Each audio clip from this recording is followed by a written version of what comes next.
Ladies and gentlemen, good day and welcome to the Housing and Urban Development Corporation (HUDCO) Q2 FY26 earnings conference call hosted by Elara Securities. As a reminder, all participant lines will be in the listen-only mode, and there will be an opportunity for you to ask questions after the presentation concludes. Should you need assistance during the conference call, please signal an operator by pressing star and then zero on your touchtone phone. Please note that this conference is being recorded. I now hand the conference over to Ms. Shweta Daptardar from Elara Securities. Thank you, and over to you, ma'am. Very good evening to all of you. On behalf of Elara Securities, I welcome you all for Q2 FY26 post-earnings conference call of HUDCO. From the esteemed management, we have with us today Mr. Sanjay Kulshrestha, Chairman and Managing Director, Mr. M. Nagaraj, Director Corporate Planning, Mr. Daljit Singh Khatri, Director Finance, and Mr. Achal Gupta, General Manager Finance. Without further ado, I now hand over the call to Mr. Sanjay Kulshrestha for his opening remarks, post which we can open the floor for Q&A. Thank you, and over to you, sir. Good evening. Good evening, friends, ladies and gentlemen. Thank you for joining the call. Let me start with the story of HUDCO that we had started 2 years back. Today we stand at 6 monthly sanctions of around 92,985, around 93,000 crores, which is highest ever sanctions in the history of HUDCO. Last year during the same tenure, that is the H1 of the last year, we had achieved around 76,000 crores of the sanction. So you can see there is a sea jump in the growth towards the sanction, and we had achieved around 22% of the growth in the sanction side. And now we are financing entire gamut of the infrastructure, which are covered under the harmonized list of Government of India. Similarly, if you see the growth towards the disbursement side, last year during H1 we had achieved around 21,700 crores, and this year there is an enhancement of around 19%, and we had achieved around 26,000 crores during H1. So around 19% is the growth towards the disbursement. Similarly, on the loan book side, if you see, we had grew up around 30% from 111,000 crores to 124,000 crores. We had 144,000 crores we had grown. If you see the H1, our growth is around 15.8%. So as we always discuss that our growth will be more than 25%, so we are maintaining our growth rate of around 30%. If you see the borrowing side also, it is very promising, and we had been able to sustain our growth towards reduction in the interest rate and to place us as a very competitive player into the financing of the infrastructure, and we had raised around 32,000 crores at the rate of weighted average rate of 6.32%. So the resources we had tapped is entirely from across the taps, starting from the foreign currency borrowing to domestic loans to domestic funds from the refinancing, and also we had started our 54AC contribution in a very smaller way, but it is a very accelerated kind of deposits that we are getting. We have taken a lot of measures to cut down our cost of funds, including our hedging policies, our ECB borrowings in the yen denominated. Then we had strategically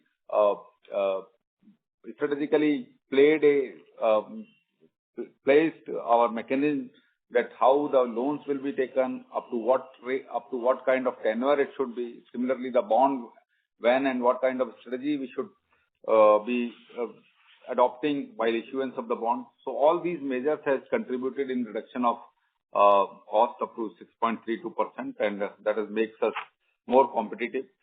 Debt equity ratio will remain very promising. We are under 7, so there is a lot of gearing that we can do towards the financing of the infrastructure, as we have our pipeline which is very strong, and revenue from the operation has also grown by 31% on year-to-year basis. So it has raised to around 6,100 crores from 4,700 crores in the similar H1 last year. So there is a loan book growth there is a decline in the blended cost of funds from 7.12% to 6.32%. Sorry, a decline in weighted average cost from 7.45% to 7.12%. And similarly, we had been able to resolve our NPA assets also during first year. There is a reversal of 120 crores in the ECL and recovery of around 339 crores. Profitability has also increased by 7.55%, even though we are not compromised on the quality of the assets, and the scenario is very, very competitive in the country. Our gross NPA has reduced, and now it is only 1,750 crores, which is only 1.21%. We are very promising towards the net NPA, and now we are at net NPA of 0.07%. I will just like to say that we are committed that within 15 months of the time, we want to become a zero NPA company, and all efforts we are making, whether it is resolution through the NCLT, DRT, DRT, DRAT, different legislative procedures, or through one-to-one discussions with the borrowers, understanding their issues. And we are going to the board, and we have taken a mandate that we should be able to resolve these kind of stress assets. We are working very hard towards monetization of our land banks. We want to create space, rental spaces, so that it will contribute towards our bottom line. And we had a very dedicated plan for that kind of construction and enhancing our carpet areas. Similarly, if you see the NIM, if we exclude this EBR which we had raised around 20,000 crores on behalf of Government of India, our NIMs are standing at 3.43%. And even though if we take care of this 20,000 crores, the NIMs are at around 3%. Similarly, spread on the same lines, it is 2.42% and 2.02%, including the 20,000 crores of the government. Similarly, ROE is also improved from the last quarter, and now it is 1.93%, and return on equity is also around 15%. So, if you see, we are maintaining everything, including the CRAR ratio of around 38%. So, we are placing the company at a level where there will be a visibility, where we will be more competitive, where we will be clearing our books of our old NPAs and creating values through our monetization of the assets. Very recently, we had launched a different product, which is a urban infrastructure window, wherein we want to converge all the actions which are required for creation of the infrastructure in the ULBs, in the cities, in the states, under the urban infrastructure, and a lot of collaborative activities that we are doing, and it will be resulting in enhancing the business volumes of the company.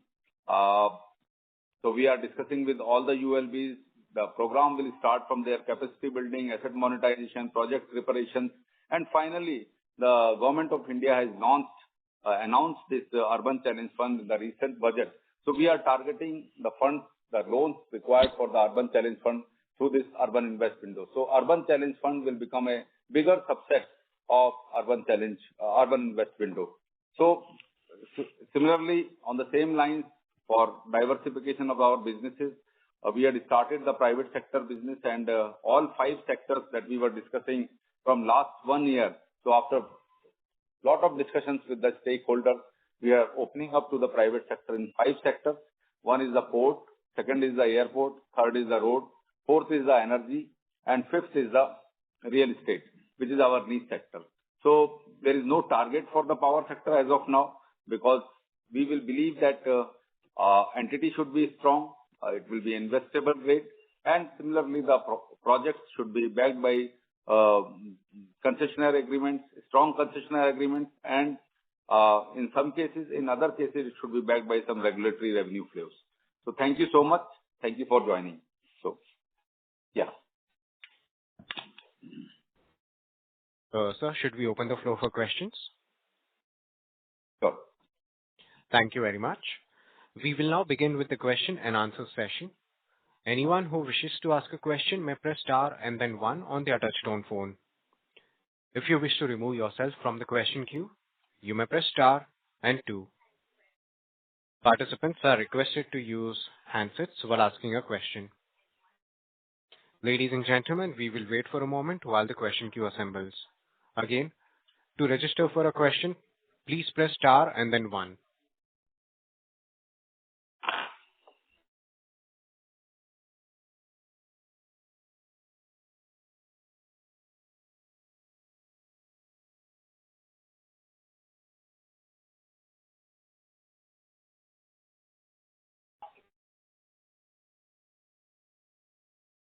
Our first question comes from the line of Roshan Mene, an investor. Please go ahead.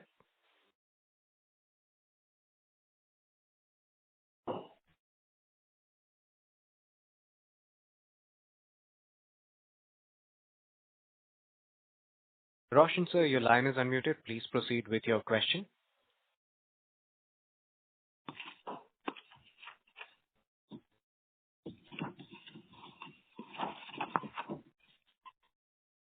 Mr. Roshan Mene, if you have muted the line from your end, please unmute and proceed with your question.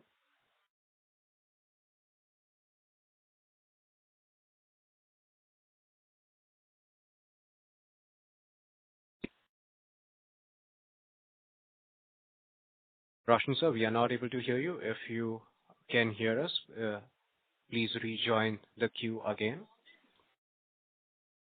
A reminder to all the participants, if you wish to register for a question, you may press star and then one on your touchtone phone now.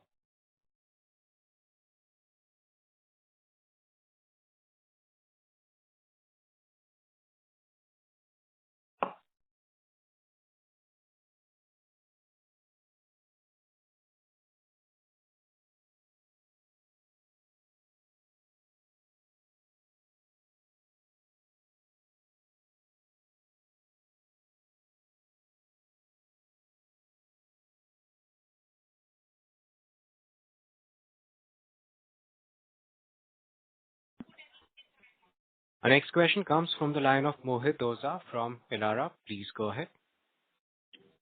Yeah, hello, sir. Thank you for the opportunity. Sir, I have two questions. First is, what would be the risk evaluation and underwriting criteria for assessing the private loans? And second, if you could tell us about your loan growth guidance. Thank you, sir.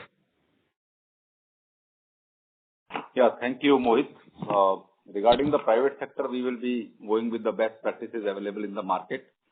And we will be very, very vigilant regarding the quality of the assets since we are starting this private sector after 12 years of the time frame. Initially, the bankability of the project has to be seen and the investment grade of the entity has to be seen. So it will be two-graded approach for the appraisal, and for monitoring, it will be a three-graded approach. We will be taking supports from the PMC also to take care of the project progress and the quality. So the entity should be at least IR1, IR2, and IR3. So first three integrated rating we will be catering the loans. So it will be an integrated rating of entity and the project. So the process is very stringent and so that there should not be any doubt regarding any NPA or that kind of this thing. And initially, till the time our capability is enhanced, we will be taking support of the external consultants parallelly who will appraise the projects in line with our guidelines. So this is number one.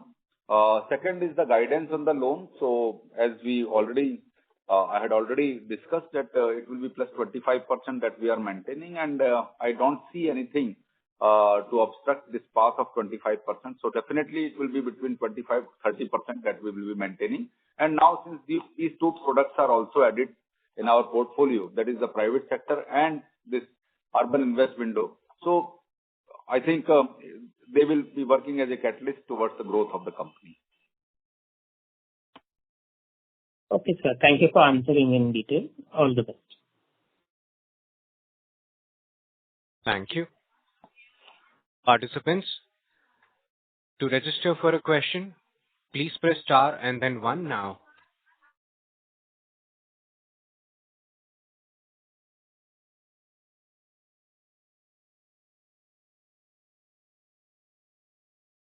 Participants, you may press star and then one to ask a question.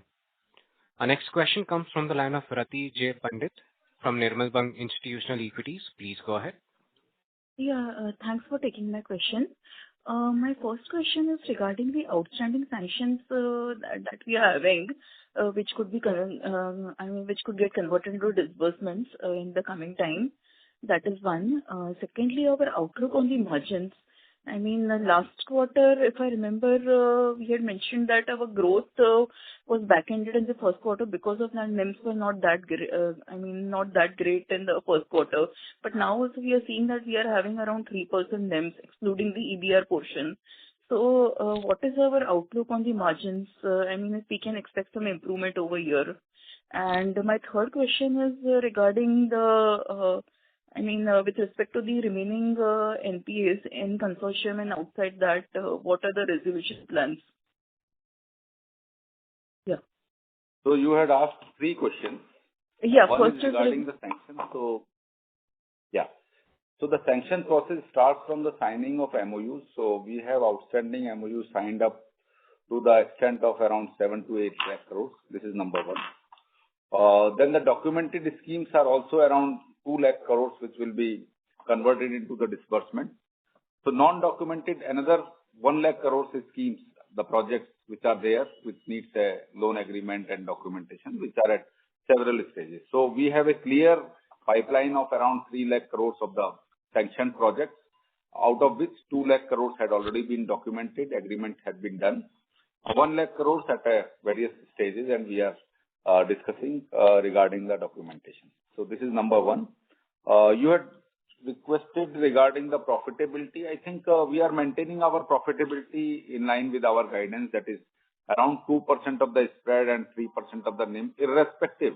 If you see, there is a lot of fluctuation in the international market, and we are making some expenditures towards that, and because of that impairment reserve, some loss of profit, you can say. So the profit has came in this quarter to slightly lower, but finally, because of the loan book enhancement, we had been ably managed to have their levels of this spreads and the NIM. Similarly, regarding the resolutions, yes, this year we had resolved many projects, but there are many which are in pipeline, and we are very aggressive towards resolutions of our assets. And in quarter three also, we are targeting around 200 crores of the resolutions which are in the advanced phase. Actually, what happened in the resolutions, because resolution, we are on the one side, and other side is the borrower, and third side is the legal proceeding. So sometimes it is very difficult, even though you are very aggressive, to have that kind of timelines on quarter-to-quarter basis. But definitely, in this financial year, I think a lot of resolutions will come. Okay, that's it from my side. Thank you. Thank you. Thank you. Participants, you may press star and then one to ask a question.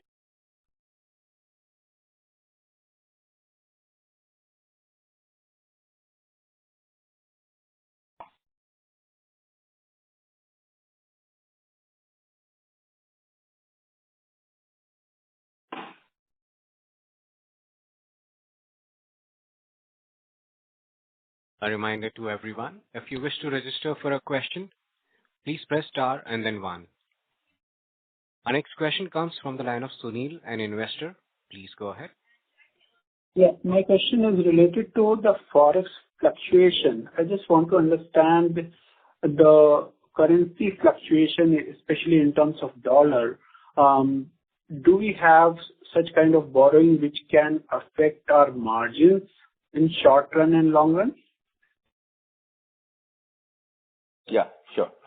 Our Director of Finance will be answering this question. Yeah, good evening. I am Daljit Singh Khatri.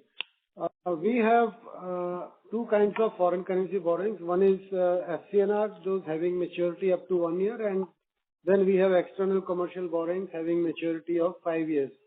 So as far as the external commercial borrowings are concerned, which are around 9,900 crores, we have taken adequate protection by way of single options, and we are very much within the protection levels. But, we have some foreign currency FCNR loan also, which are having tenor up to 1 year.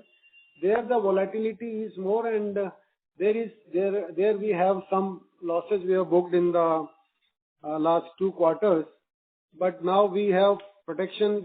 For the remaining FCNRs, we have protection. We have taken the protection levels by way of single options, and we have also taken additional protection by way of EKI, which gives another protection of another 4-5%. And side by side, we are also monitoring the levels of USD INR and USD CHF on day-to-day basis, and we are taking the suitable remedial action as and when required. So I will also like to add, we all know that this is a very disturbing year as far as this currency fluctuation is there. From last 6 months, 7 months, we have seen how the CHF has gone strengthened and how the dollar is moving. But I am very happy that we are having some issues in the FCNR, which we are taking all the mitigation help. But on dollar side, which are long-term loan, 5-year loans, we didn't have any problem, and sufficient protection levels have been taken. And we will be sorting out this CHF issue by this March. So, and we will not be creating another FCNR obligation on the company now. Thank you. And just to add on to understand, could you just quantify how much impact we were having due to this fluctuation in terms of PAT, in terms of percentage, if I would say? Yeah, in the H1 2025-26, we have incurred a loss of around 176 crore as compared to zero loss in the H1 of 2024-25. So most of my FCNR, more than 50% of my FCNR stands matured, and now around 30 to 40% of FCNR is remaining, which will get matured by February, March, coming February, March, like that is Q4. And after that, we do not have any FCNRs to mature in the next FY. Thank you. Thank you. Our next question comes from the line of Naaman from Geojit PMS. Please go ahead. Yeah, hi. Thanks for the opportunity. Firstly, just wanted to get an idea as to what debt to equity levels would we be comfortable at, since we are growing at upwards of 25-30%. What would be the debt to equity levels that you would be looking at? I think as far as RBI regulations are concerned, there is no limit for that. But yes, there are covenants when we borrow from the external market, and that covenant is 10. But it is far off to achieve that 10. I think now we are at sub 7 of debt equity ratio, and we had done our mathematics for this growth, and we will be around 8. We will be there. So debt equity ratio will be maintained at around 8. And in the meantime, we are also planning to have some perpetual debt, and we will be going to the market maybe in the 3rd or 4th quarter, depending on the market conditions, because it is not an emergent need. But yes, you are right, in our plan of action, this is also one of the matters that we need to resolve at the appropriate time. Okay, sir, got it. Secondly, sir, on your yields, what would be your incremental yields, disbursement yields? See, if you see, the yield in the markets are coming down. The repo is coming down, and we are expecting further rate cuts.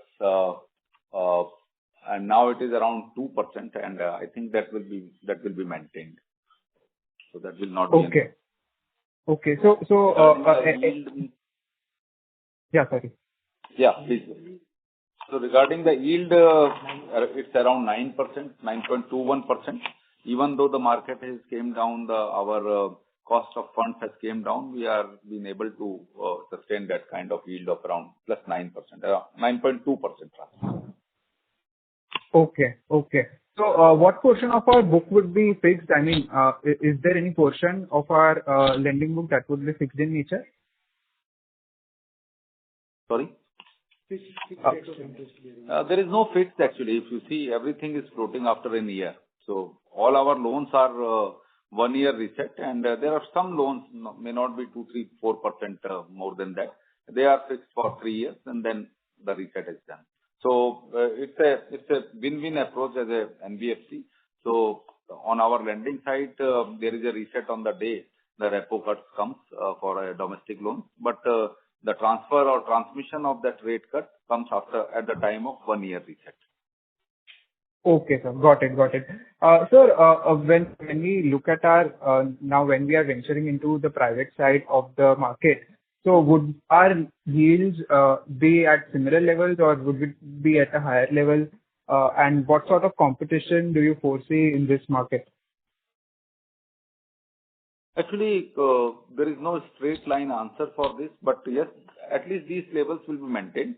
Finally, it depends on what kind of rating that the project is getting. If it is IR1, it will be very competitive because of the asset quality and the type of entity. If it is IR3, yes, of course, it will be higher. And similarly, on segment to segment, if it is a HAM project backed by strong concessionary agreements, the rates will be different. But if it is loosely bound kind of concessionary agreement, but it is in IR3, then the rate of interest will be different. Got it, sir. Got it.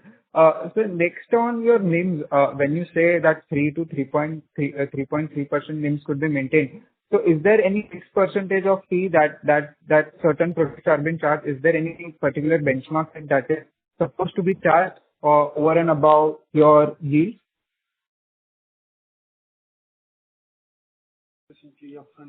Yeah, for private sector, we had adopted the practice, that is processing fees and legal fees. All these fee structure will be there. But we don't want to overburden our product. Rather, we don't want to compromise on the quality of the asset. So these fees or these kind of things will be as minimum as possible. We will remain competitive.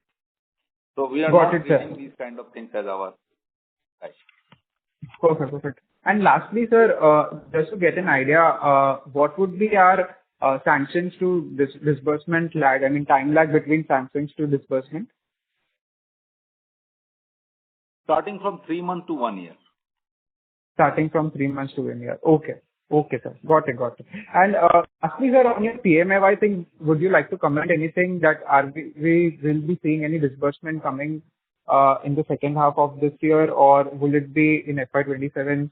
Any thoughts or comments?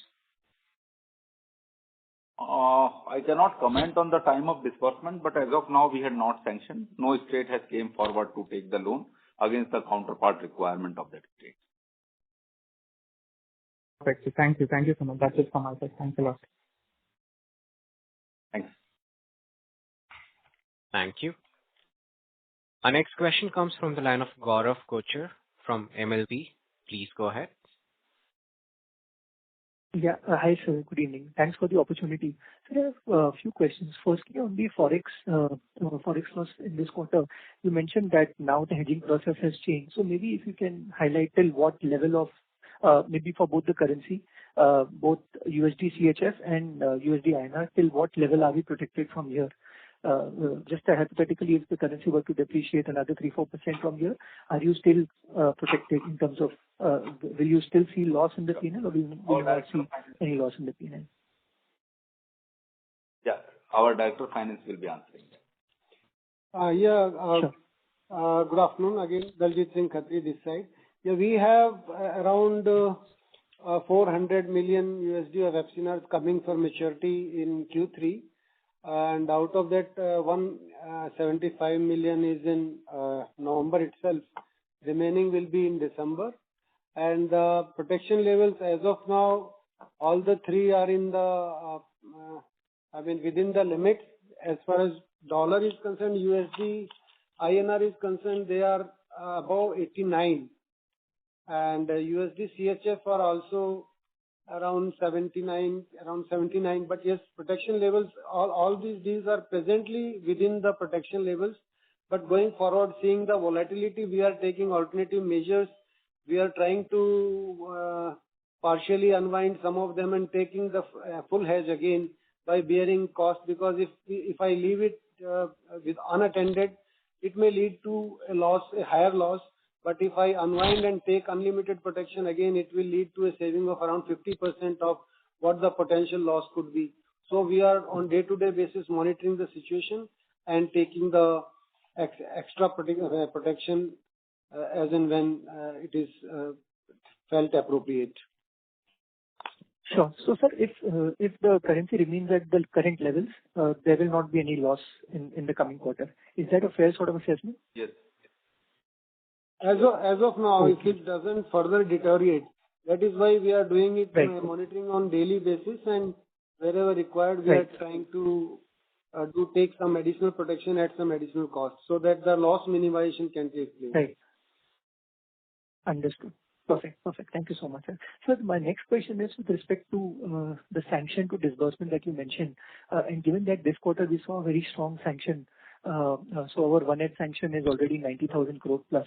So maybe if you can highlight, and with overall pipeline you mentioned is very strong. What kind of disbursement are we looking at for this year? Given that 50,000 crore was the guidance, we are more than half already in 1H. And with a very strong sanction in 2Q, the second half, do you expect to better the 50,000 crore number that you have guided?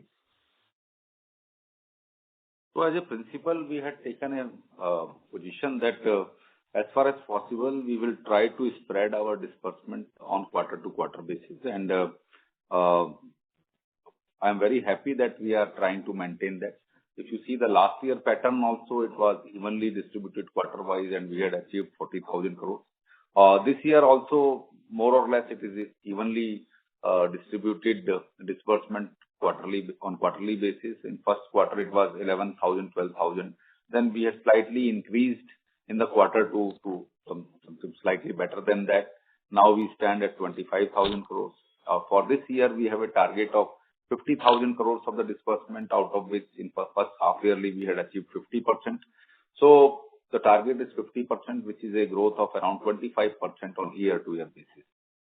But I am very sure that this 50,000 will be achieved with this committed pipeline.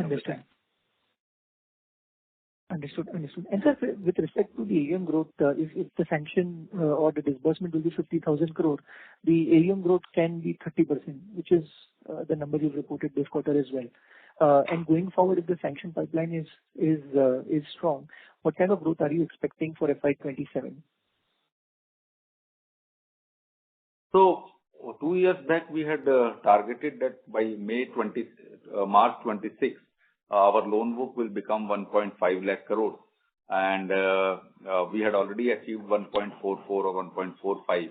So it is it's a statement that we will be achieving this 1.5 by March. And that's why we had revised upper side, and we had now revised to 1.6 lakh crores. So and for FY2030, we have a target that it will become 3 lakh crores of the loan book. So it may be around twice within the 4 years. So you can see that we have to grow at around 25-26%, then only we can be able to achieve that kind of target.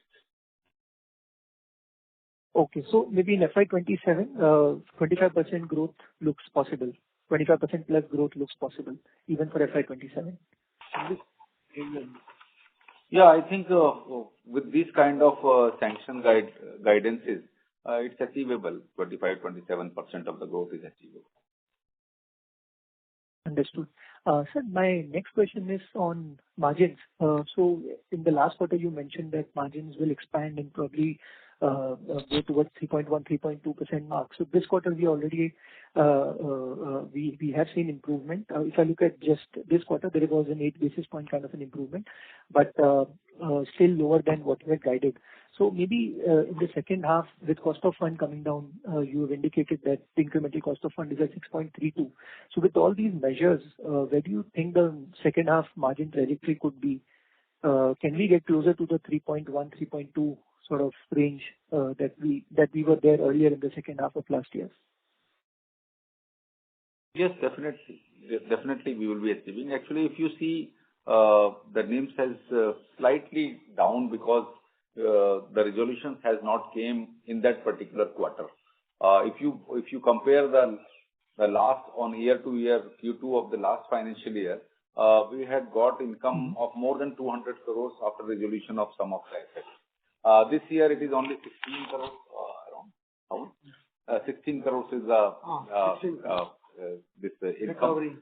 So you see, around 200 crores we had lost on account of recovery, or you can say it has not been added into our income and enhance our names. But I'm sure that in quarter 3 we will be able to get that kind of momentum, and we will be easily achieving the NIMs of more than 3.1%. And at the same time, we are also expecting that repo will come down by at least 25 basis points in December monetary policy, which will further further reduce our expenditure on the interest expenditure. Okay, so 10 basis point improvement in 3Q is what you're expecting in terms of margin? Yeah, definitely. At least 10 basis points. Sure. And so just the last point that you mentioned regarding the resolution and the interest recovery on that, you also alluded to there are certain accounts which are under advanced stage of resolution. So maybe if you can, what is the quantum of asset and what would be the recovery rate? And since we are already almost 95% provided on majority of the loans, will that entire recovery come on the P&L in the form of maybe interest income or provision reversal? See, around 10 projects we had identified for resolution in quarter 3 and quarter 4. Total NPA resolutions of around 730 crores of the principal. And we are expecting a recovery of around 900 crores. So that is our plan on which we are working. So if we at all the success rate of 50%, then also it will be around 400 or 500 kind of amount. Got it. So 10 projects worth 730 crore are in advanced stages of resolution, and you expect this in 3Q and 4Q. The timing could be different, but at least by end of this year, you expect this to get resolved. Sure. And so by end of FY27, you've guided. Right. Yeah, recovery of 900 crores. We are targeting around 50% of the revenue should come in H2 of this financial year, and then in the next financial year. Right. Understood. So 450 crore would come in this financial year itself. Yeah, we are making all out efforts. Sure, sir. And sir, you mentioned that in 15 months' time you would become a zero NPA sort of. So that was for gross NPA, right? Gross stage 3 will become zero in 15 for the months. Net NPA that I am talking. It's for the net NPA for which we had already achieved 0.07%. Okay. That was for net NPA. Sure, sir. So, and sir, any incremental risk of any slippage, any account which is showing stress, if you can give some data around your stage 2, if there are any accounts which could come in stage 3 in the next couple of quarters, any risk that you see? Actually, if you see, our asset quality is very strong. Around 90% is backed by the state government guarantees. There may be a procedural delay of few days only, but I don't see any risk towards the recovery. And from last 3 years, there is no NPA or no that kind of signs given by the states. And the states are very prudent in planning in their capital expenditure now. Right.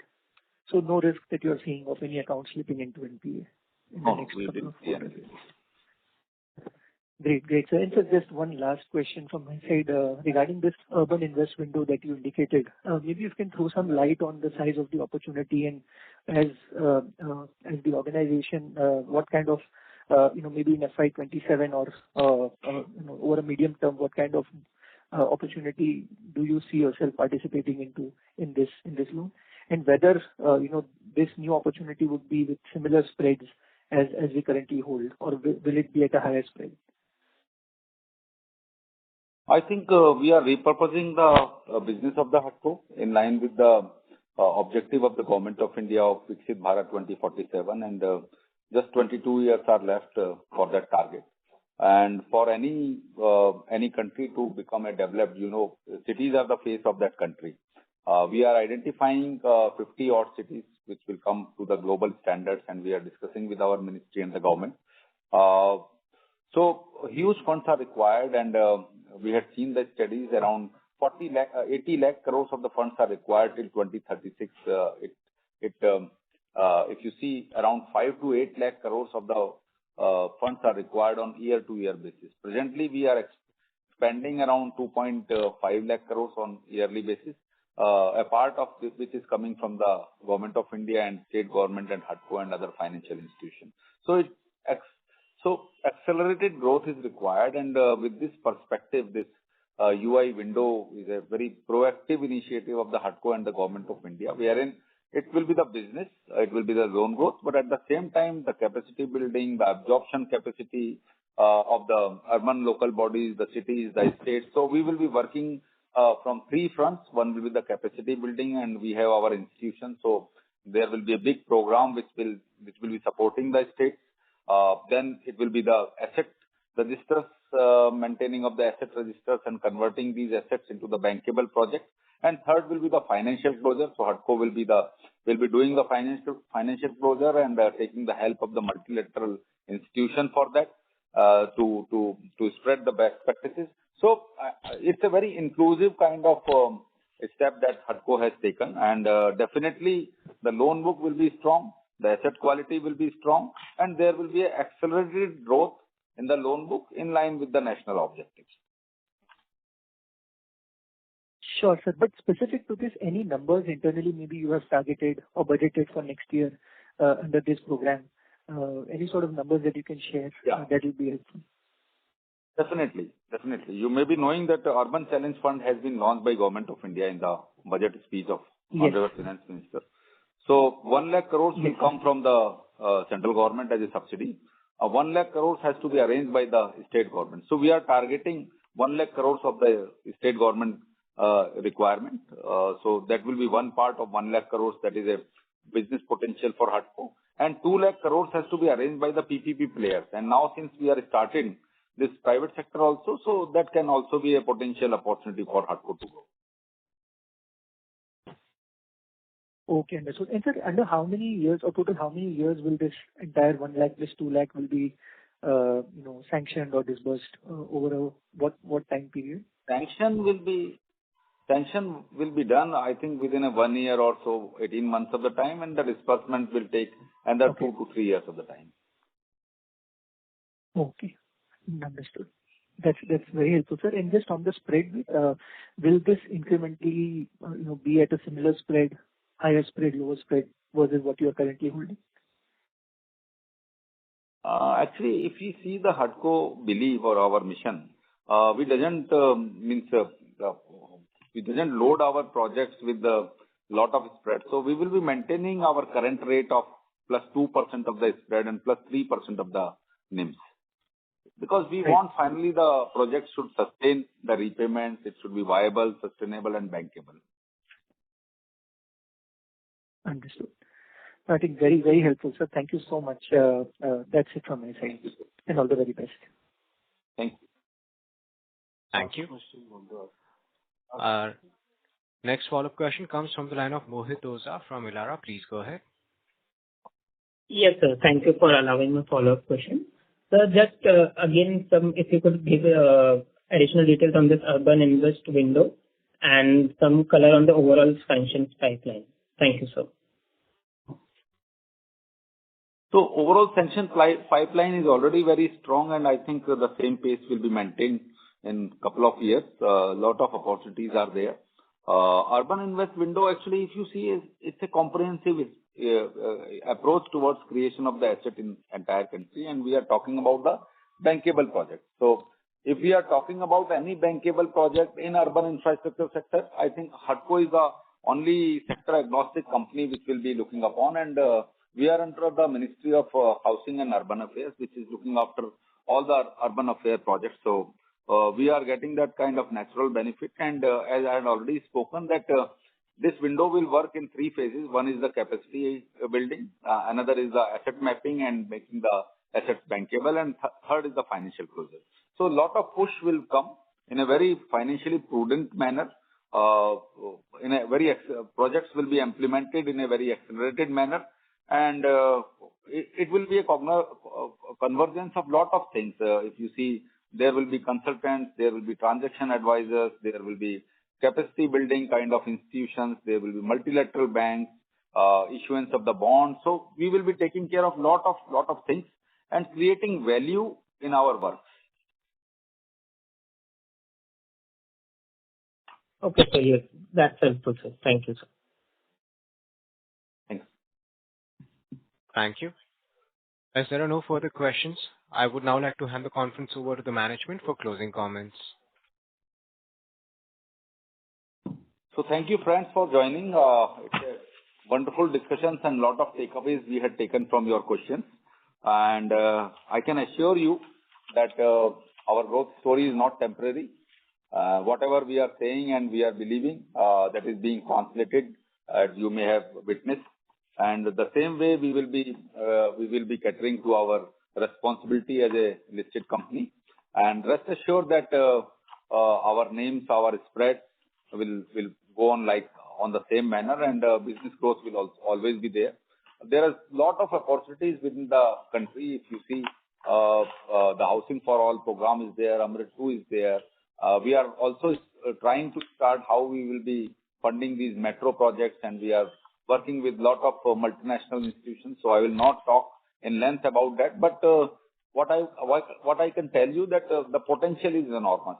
And as a company, as a sector agnostic company, the 75% stakeholder by Government of India, a strategic company in the action plan of the government. So we have a lot of roles and responsibility across creation of the urban infrastructure for Viksit Bharat. So that is my assurance, my team's assurance that that the next quarter we will be again meeting and we will be talking about the same growth story. Thank you so much.